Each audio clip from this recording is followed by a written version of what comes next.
Governor Burgum, thank you for doing this. I want to read you a New York Times headline that said, the presidential candidate who has his own supporters scratching their heads. They suggested some people even in your state are wondering why you're doing this. Are you just running for a cabinet position? Your reaction? Well, of course not. Would never run for a cabinet position. I'm running for the President of the United States of America, the most important job in the country.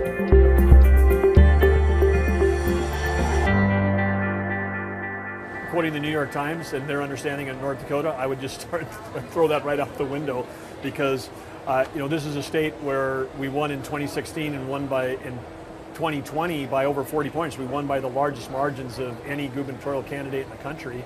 And so we've got a ton of support in North Dakota, and this support goes back not just to 16, it goes back to, kids growing up in Arthur that I went to high school with that are supporting us, people that I started our first business are supporting us, people that have, been farm and ranch neighbors for 20, 30, 40 years are supporting us. So I'm not sure who they talk to, but this is absolutely about the most important job. And we know that we've got the qualifications as both a governor of an energy and ag state and as someone who's got an impeccable record in the private sector that knows how to run and build and lead teams that are high performing. That's what I've done my whole life. In 2020, you also supported the last Republican presidential candidate. You supported President Trump and his re-election bid. So why now? Why run against him? What changed for you? Well, I voted for President Trump in 2016. I voted for him in 2020. I think competition is fantastic for this country. I think it's great for the Republican Party. And I think that voters in January are going to want to have some choices. And so we're running to be among those that voters can choose from when the voting starts at the beginning of next year. Did your opinion of him change? I wouldn't say my opinion of him changed, but I would just say that I think my opinion about presidential elections has never changed. And my opinion about presidential elections they need to be about the future. They need to be about a vision for where America can go. And we know that we can improve every American life. We know that we can bring out the best of America. We know that we can do that by focusing on the things that the Biden administration is not focusing on, like the economy, energy policy, and national security, and running that message. So we're running not against the other Republicans. I'm running against Joe Biden, who's the presumed nominee of the other party. We'll make our case that we're the best one to lead this country, and we're the best one to beat Joe Biden in November of 2024. I want to ask you about your own record. You signed some pretty culturally conservative bills around limiting health care for trans youth, around abortion. You seem to sort of downplay that in your announcement speech. And so I'm wondering, are you trying to run away from that record? Do you regret signing any of those pieces of legislation?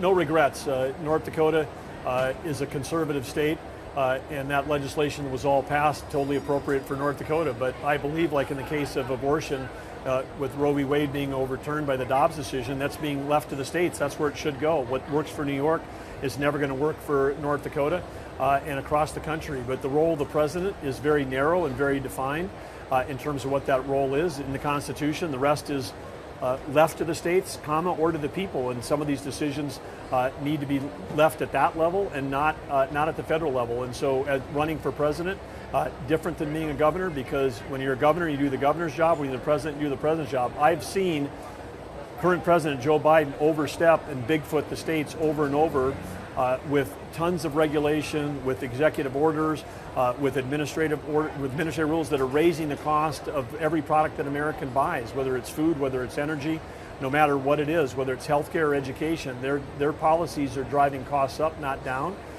And we're running to, again, get our economy sprinting, not crawling, and to cut red tape in this country, because the only way we're going to win the Cold War with China that we're in is to actually have our economy be performing like it can be. You've called for a decoupling with China.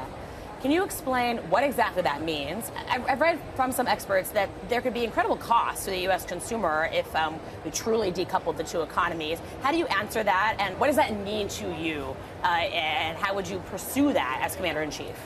Well, I think the first thing we need to understand is, again, the dynamic that we're in a Cold War with China, and the Biden administration maybe won't admit that, but we are. When we think back to how we won the Cold War in the 1980s with Ronald Reagan, one of the way we did that is our economy just outperformed Russian economy. But the Russian economy at that time was quite small, and they weren't connected.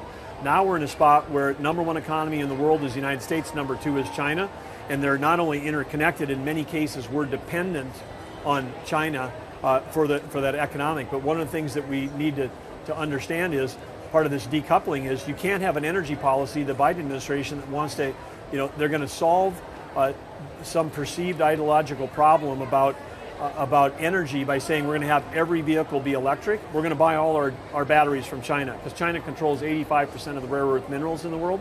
And so then we would just be trading OPEC, liquid fuels, for Sinopec for electric vehicles. But then meanwhile, China's building those batteries, they're building those solar panels in factories that are powered by coal. They're opening up a coal plant every 2 weeks. We're not solving any environmental problem. If you want to solve the environmental problem, you should want to have every ounce of energy produced here in the United States. And so the decoupling part is we've got to start selling energy to our friends and allies, stop buying it from our adversaries.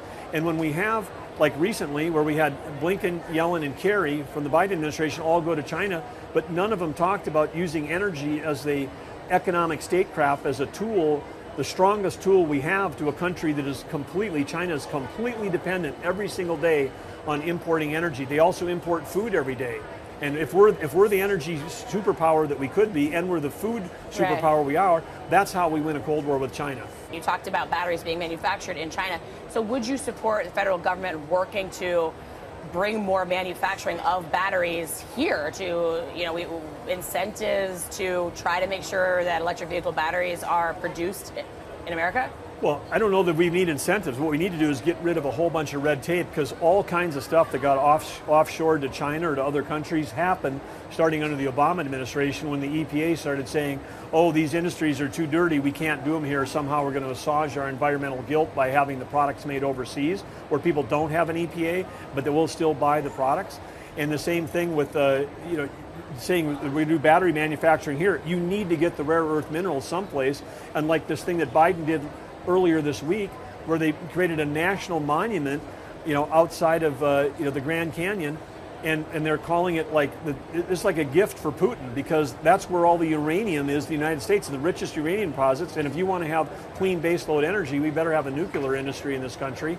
And then we're saying off limits, just like the Biden administration says practically on every piece of BLM, Bureau of Land Management land. They don't want you to cut a tree. They don't, on U.S. forest, they don't want you to have any kind of exploration for any kind of minerals, and they certainly don't want you mining for rare earth minerals. We have 240 million acres of federal land that is the balance sheet of every American citizen. It's not something that the Biden administration can just stroke a pen and say it's off limits. That was put away over a century ago as the strength of our country, because they knew that with innovation we could develop that land and those minerals cleaner and safer than anyone else, versus we outsource to China. China goes to Congo. They move 500,000 pounds of earth in the Congo to get enough material for one battery. That's why they call it rare earth, because it's in parts per million. Right. Again, it's like we need to get rid of the red tape and the regulations here, so that we can actually build a U.S. energy industry that's not dependent on China or OPEC. And as governor, you supported plans to reduce North Dakota's carbon emissions. You've even talked about carbon neutrality. Do you see yourself as a climate activist? Do you see yourself, if you make it to the White House, pursuing goals to limit fossil fuels or reduce the nation's carbon emissions? There is going to be a demand in this world for low carbon intensive fuels, and there are places like sustainable aviation fuels where it's not going to be solved by batteries. It's too cold when we're flying that high, and the weight of a battery relative to its performance. We need liquid fuels, and if we need low carbon liquid fuels, the place to make them is right here in the Midwest, with a combination of using CO2 sequestration to have decarbonized ethanol or biofuels, or to use enhanced oil recovery, and we can create a barrel of oil that's actually negative. It's happening in North Dakota. We're putting more CO2 in the ground than the barrel of oil produces when it comes up. So if the problem is CO2, we've already got the solution for that. We're doing it in North Dakota, and that's why we said we could get to carbon neutrality in North Dakota by 2030 without a single mandate, without any regulations. The key to get there is innovation, not regulation. I'm thinking about this last week. We've seen record temperatures in the ocean, in the Atlantic Ocean off of Florida. We've seen these wildfires that have caught everyone by surprise in Hawaii. People are concerned about climate change realities happening now, and I was really struck by what you were doing in North Dakota. And so I think I'm wondering if it is a way that you are differentiating yourself from other Republicans, and if this would be a priority of yours. Well, I think for sure I would like to differentiate myself by saying that it's innovation, not regulation, because if we can agree together that there's an objective, and if you say we want to have less carbon intensive fuels, there's a way to get there, and you can get there through innovation. You don't get there through basically banning one industry and then subsidizing another one, and the one that we're subsidizing requires us to buy everything from China. That will harm every American for generations. So there's a way to solve the problem, but still do it in a way where it allows for America to maintain its position as the strongest economy in the world. That's the way we elevate. That's the way we improve healthcare and education. The way we take care and have better, safer cities is we've got to have a strong economy, and that starts with us having a smart energy policy and a smart national security policy, because those two are completely tied together.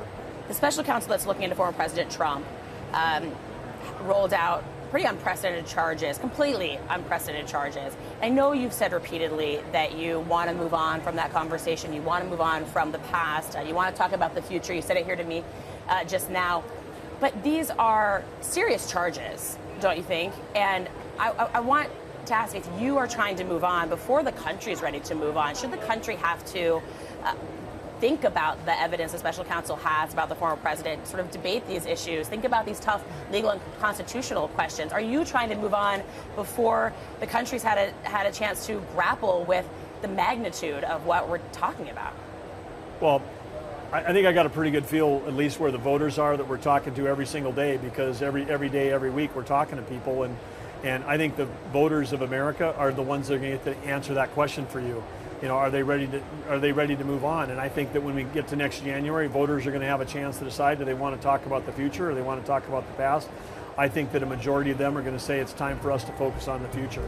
Governor, thank you. I really appreciate it. Well, thank you. It's been fun and great to be with you here at the Iowa State Fair. Yeah, thanks.